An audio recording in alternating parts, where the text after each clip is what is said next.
Assalamualaikum warahmatullahi wabarakatuh.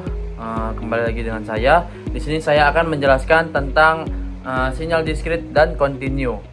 Lalu untuk pembagian babnya, yaitu pertama saya menjelaskan tentang sinyal diskrit dan kontinu, apa itu sinyal diskrit dan apa itu sinyal kontinu.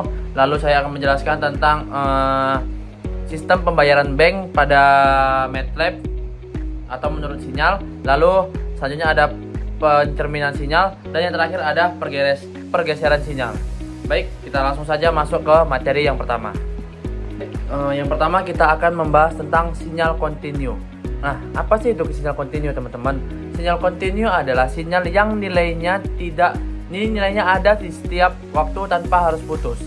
Jadi sinyal kontinu itu grafik gelombangnya nanti akan terlihat terus menerus tanpa ada putus dan terhadap pada perubahan waktu. Jadi apabila kita digambar grafik, bentuknya itu seperti garis gelombang yang tidak akan terputus, teman-teman. Jadi kita lihat saja untuk grafiknya.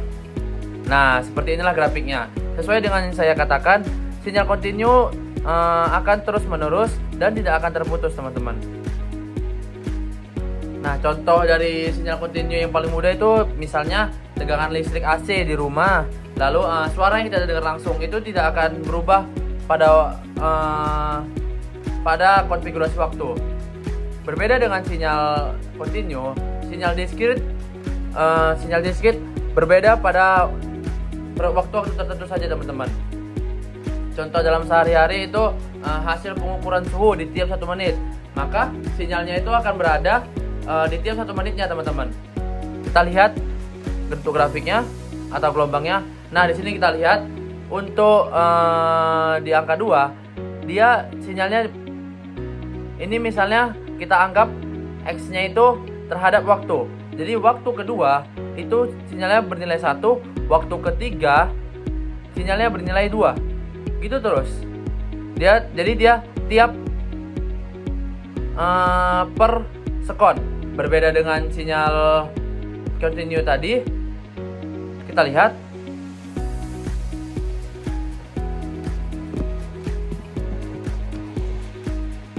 Lihat untuk sinyal kontinu tadi.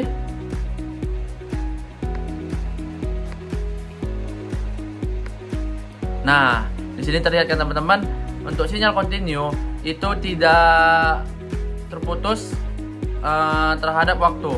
Berbeda dengan sinyal diskrit. Jadi kesimpulannya, sinyal kontinu itu tidak akan terputus terhadap waktu, dan sinyal diskrit adalah sinyal yang muncul di waktu-waktu tertentu saja.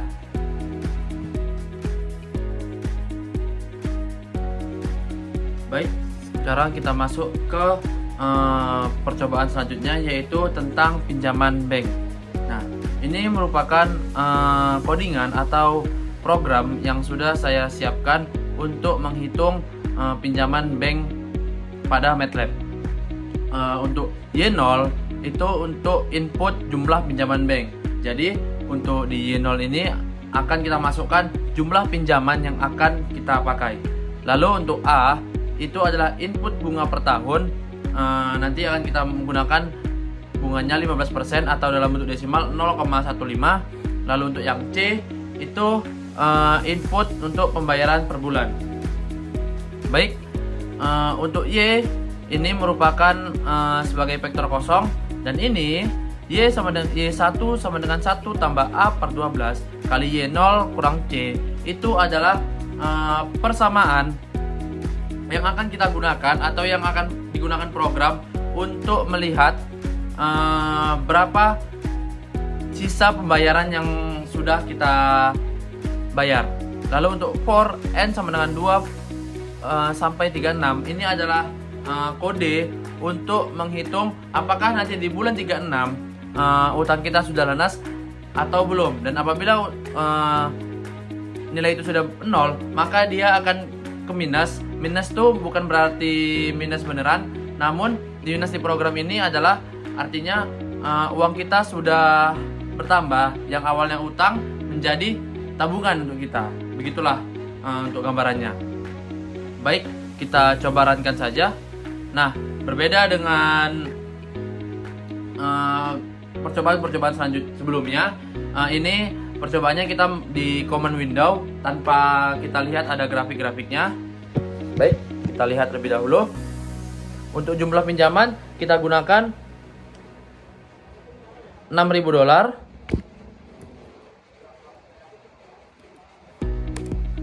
Bunga per tahun sesuai yang saya katakan 0,15 atau 15%, dan pembayaran per bulan yang pertama kita gunakan $150. Kita lihat, enter. Nah, di sini kita lihat teman-teman, kolom pertama itu 1 sampai 15 bulan. Jadi 1 2 3 4 5 6 7 8 9 10 11 12 13 14 15. Nah, di pembayaran pertama utang kita bersisa $5.925, dan ternyata di pembayaran ke-36 atau ke tahun ketiga itu utang kita belum selesai, yaitu bersisa $2.663. Baik, coba kita ubah pembayaran per bulannya menjadi 300.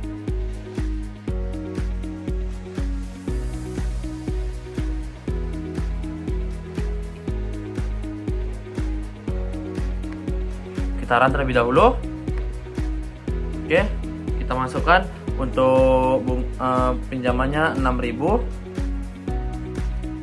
Bunga per tahunnya 0,15, dan untuk pembayaran per bulannya itu $300.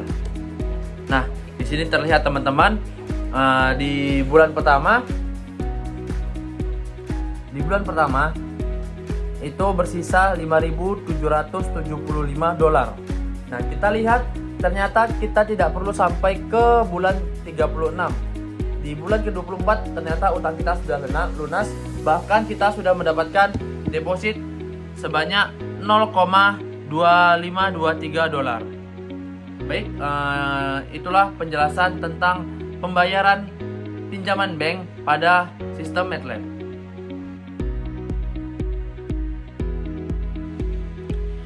Baik, sekarang kita masuk ke materi pencerminan sinyal. Apa sih itu pencerminan sinyal, teman-teman? Jadi pencerminan sinyal itu sinyal atau gelombang yang kita dapatkan itu dicerminkan. Jadi misalnya ini gelombang utama yang kita dapat itu dicerminkan seperti ada cermin di sini. Jadi itu berlawanan.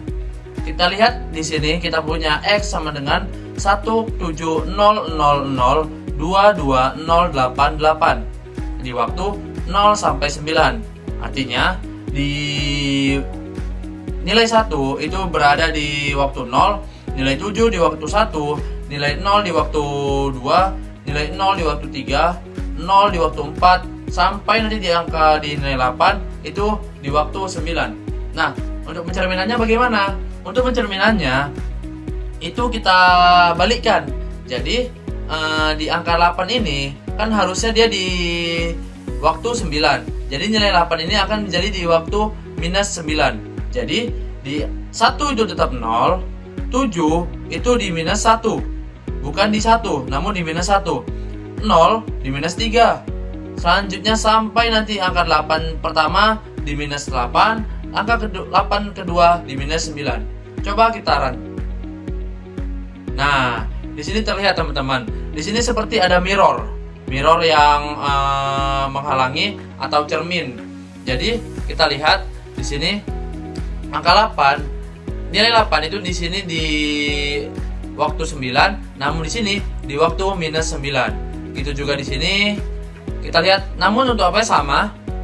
Nilainya sama, hanya saja waktunya dia dimirrorkan. Seperti itu. Baik, kita lanjut ke materi selanjutnya.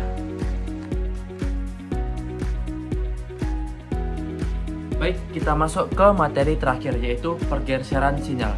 Apa sih pergeseran sinyal itu, teman-teman? Sebenarnya untuk pengertian singkatnya ya sinyal yang digeserkan. Apa sih itu sinyal yang digeserkan? Contoh, ini kita lihat teman-teman. Di X1 sama dengan nilainya 1, 2, dan 3 dengan N 0 sampai 2. Maksudnya di waktu 0 nilainya 1, waktu 1 nilainya 2, dan waktu 2 itu nilainya 3. Jadi nanti kita geserkan sebanyak 5 waktu. Jadi nanti setelah sinyal-sinyal ini muncul, akan bergeser munculnya lagi nanti di angka 5. Jadi di waktu 5 sinyal itu bernilai 1, di waktu 6 sinyal itu bernilai 2, dan di waktu 7 sinyal bernilai 3. Coba langsung saja kita lihat contoh sinyalnya. Nah, sesuai dengan apa yang saya katakan tadi, di waktu 0 itu bernilai 1, di waktu 2 itu akan bernilai 2, kita lihat di sini, dan di waktu 3 itu akan bernilai 3. Nah, kita lihat di sini ada nilai 1, 2, 3, 4, 5. Kita lihat di sini 1, 2, 3, 4, 5. Jadi di 3 dan 4 itu tidak ada sinyal dan muncul kembali di waktu ke-5. Jadi di waktu ke-5 itu bernilai 1, di waktu ke-6 itu bernilai 2, dan di waktu ke-7 itu bernilai 3. Sekarang kita coba bereksperimen, teman-teman. Kita coba pergeserannya itu lebih panjang sampai waktu ke-6, dan kita coba X1-nya itu kita ubah. Saya sudah siapkan satu codingan yang sama dengan codingan yang tadi, namun untuk nilai X1-nya itu 311. Jadi di waktu 0 bernilai 3, di waktu 1 bernilai 2. Di waktu 1 bernilai 1, dan di waktu 2 bernilai 1. Kita geser sebanyak 6 kali, atau di waktu 6 nanti akan muncul kembali dengan nilai 3, di waktu 7 bernilai 1, waktu 8 bernilai 1.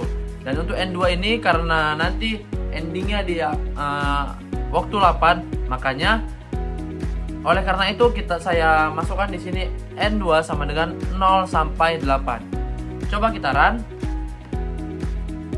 Nah, terlihat di sini teman-teman, di waktu 2 itu bernilai 3 sesuai pada codingan, di waktu 1 itu bernilai 1, dan di waktu 2 bernilai 1. Dan di waktu 3, 4, dan 5 itu sinyal tidak muncul. Muncul lagi di mana? Di waktu 6. Karena di sini kita masukkan X2 sama dengan 0-nya sebanyak 6 kali. Artinya sinyal akan muncul di waktu 6. Jadi di waktu 6 akan bernilai 3, di waktu 7 bernilai 1, dan di waktu 8 bernilai 1. Baik, demikianlah penjelasan dari saya dan terima kasih.